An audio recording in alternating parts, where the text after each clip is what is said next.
yang saya telah simpulkan sebagai nasab yang mardudun batilun ghairu sahihin munqati'un. Nasab yang batal, nasab yang tidak sahih, nasab yang munqati'. Assalamualaikum warahmatullahi wabarakatuh. Rekan-rekan semua dimanapun berada, saya membuat video ini untuk menanggapi atau memberikan masukan mengenai polemik klan Ba'alawi atau polemik nasab Ba'alawi yang sekarang ini masih ramai diperbincangkan. Kalau melihat cuplikan video yang saya ambil dari YouTube Gus Fuad, di situ itu Kiai Imad mengajukan 15 bukti yang membatalkan nasab Ba'alawi. Lebih jelasnya kita saksikan dulu video itu, dan setelah itu kita akan memberikan komentar-komentar yang bisa nanti tetap menjaga persatuan umat Islam kita di Indonesia. Yang saya telah simpulkan sebagai nasab yang mardudun batilun ghairu sahihin munqati'un. Nasab yang batal, nasab yang tidak sahih, nasab yang munqati'. Berlandaskan apa saya menyatakan bahwa nasab Ba'alawi adalah nasab yang batil, nasab yang mardud, nasab yang tidak sahih, nasab yang munqati'. Paling tidak tadi saya telah coret-coret ada 15 poin yang akan saya sampaikan terkait dengan batalnya nasab Ba'alawi pada kesempatan yang berbahagia ini. Pertama, nasab Ba'alawi terputus karena Ubaidillah tidak terbukti sebagai anak Ahmad berdasar kitab-kitab yang sezaman. Tidak ada kitab-kitab yang sezaman yang menyatakan bahwa Ubaidillah ini adalah sebagai anak daripada Ahmad bin Isa. Ahmad bin Isa wafat pada 345 Hijriah.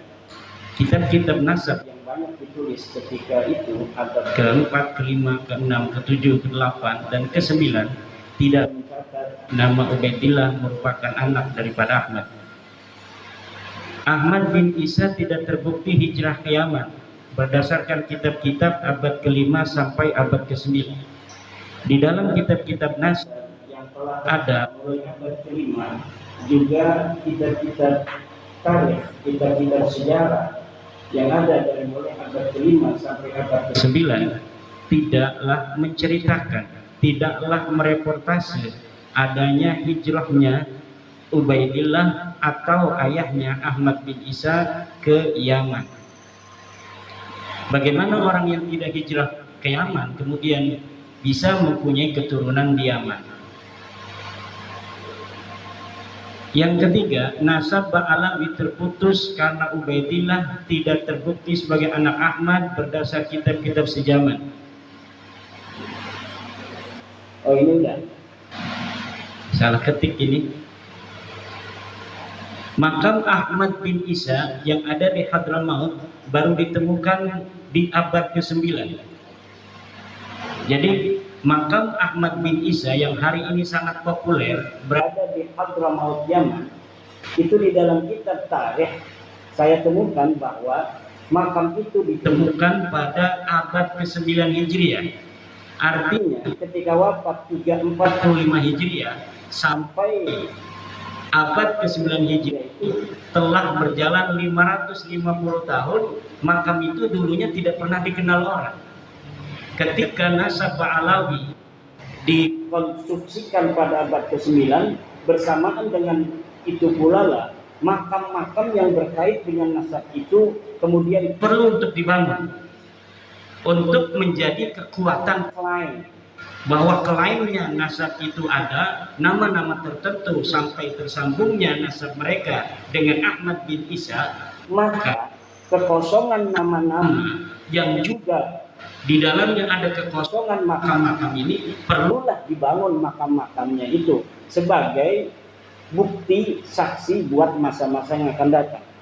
Makam palsu yang hari ini dibangun oleh seseorang yang diurut sebagai leluhur-leluhurnya adalah merupakan kejadian ulang daripada kejadian-kejadian masa lalu dari leluhur dia yang juga sama melakukan hal yang serupa, yaitu membangun makam baru yang sebelumnya tidak ada untuk diyakini oleh orang lain bahwa itu adalah makam leluhurnya. Bagaimana pengurutan nasabnya ini sampai Ahmad bin Isa ada, dibuktikan dengan makam yang kemudian dibangun, diberikan tanggal, diberikan titik mangsa sesuai dengan titik mangsa orang-orang yang diklaim ada pada abad itu, padahal orang-orang itu pun tidak ada. Sebagaimana makam. Dari penjelasan tersebut dari Kiai Imad tentang 15 poin dasar mengapa dia mengatakan bahwa nasab klan Ba'alawi itu terputus, menurut saya itu memang sangat mendasar dari versi Kiai Imad. Untuk itu dari klan Ba'alawi memang semestinya juga mengeluarkan dasar-dasar ilmiah yang nanti bisa membuktikan dan juga bisa membantah, menyanggah 15 poin yang dijadikan dasar oleh Kiai Imad membatalkan nasab mereka.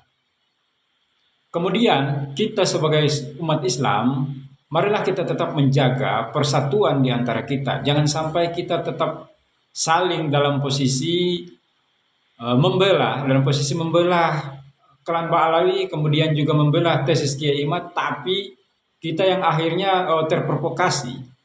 Cukuplah kalau buat saya, cukuplah kita memang mengetahui bahwa klan Ba'alawi melalui penelitian tesis Kiai Imad bahwa nasab mereka telah batal. Oke, cukuplah sampai di situ. Tetapi kita tidak perlu juga harus mencemooh ataupun menjelek-jelekan mereka. Dan kemudian untuk rekan-rekan yang berada pada posisi pembela klan Ba'alawi, ya jangan juga kita terlalu keras dalam membantah atau menyinggung satu sama lain. Karena ini yang nanti akan membuat kita tidak bisa bersatu. Kita tidak bisa nanti menjaga persatuan umat Islam di Indonesia. Untuk itu saya pikir, marilah kita berpikir secara jernih. Tujuan kita agar supaya kita sebagai penganut agama Islam tidak menjadi bahan tertawaan untuk rekan-rekan penganut agama yang lain. Agar supaya kita umat Islam bisa menjadi contoh yang baik. Kalaupun memang nantinya bahwa memang benar-benar terbukti klan Ba'alawi ini memang secara keseluruhan terbukti, bukan hanya berdasarkan tesis Kiai Imad, bahkan mungkin sudah terbukti juga nanti pengakuan seluruh ulama dunia mengatakan bahwa memang klan Ba'alawi ini tidak bersambung ke Nabi Muhammad. Kita tidak perlu lagi untuk menjelek-jelekan mereka. Cukuplah kita tidak mengikuti di antara mereka, saudara-saudara kita klan Ba'alawi, tidak mengikuti mereka yang berdakwah menyinggung ataupun berdakwah dengan menjelek-jelekan umat Islam yang lain. Karena memang tidak dipungkiri ada beberapa dari rekan-rekan klan Ba'alawi yang berdakwah agak sedikit keras. Dan kita tidak bisa memungkiri juga bahwa dari rekan-rekan klan Ba'alawi ada yang memang berdakwah dengan menyampaikan keilmuan-keilmuan mereka yang menurut saya itu sangat-sangat bisa menjadi pelajaran kita sebagai umat Islam. Contohnya seperti Quraisy Shihab. Buat saya itu luar biasa Quraisy Shihab. Jadi marilah kita tetap menjaga persatuan umat Islam kita di Indonesia. Cukup sekian dari saya. Assalamualaikum warahmatullahi wabarakatuh.